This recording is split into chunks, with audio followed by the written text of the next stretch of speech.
Le BTS Production Horticole regroupe 4 spécialités: la floriculture pour tout ce qui est plantes à massif, le maraîchage pour tout ce qui est production de légumes, épices et aromates.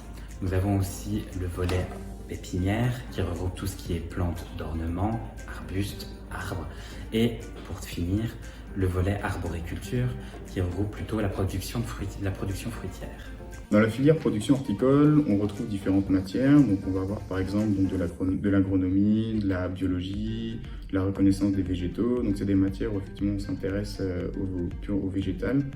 Et on va avoir des matières un peu plus théoriques, donc des mathématiques, on va avoir du français, de la communication. Et à côté de ça, on va aussi avoir de la gestion d'entreprise, on va avoir de la comptabilité, on va avoir de l'économie générale. Donc c'est un ensemble qui finalement complète assez bien la formation production horticole. Et à côté de ça, on va aussi travailler dans les serres, on va travailler à l'extérieur, donc dans des vergers, dans un verger conservatoire, donc en arboriculture, en maraîchage, en floriculture, en pépinière. Et c'est aussi des moments où on évolue et on essaie de s'intéresser un petit peu à l'évolution de l'horticulture avec un grand H. Pour intégrer ce BTS, je pense qu'il n'y a pas réellement de compétences théoriques à avoir. Il faut juste avoir l'envie de s'intéresser un petit peu à la nature, aux végétaux. Il faut être curieux.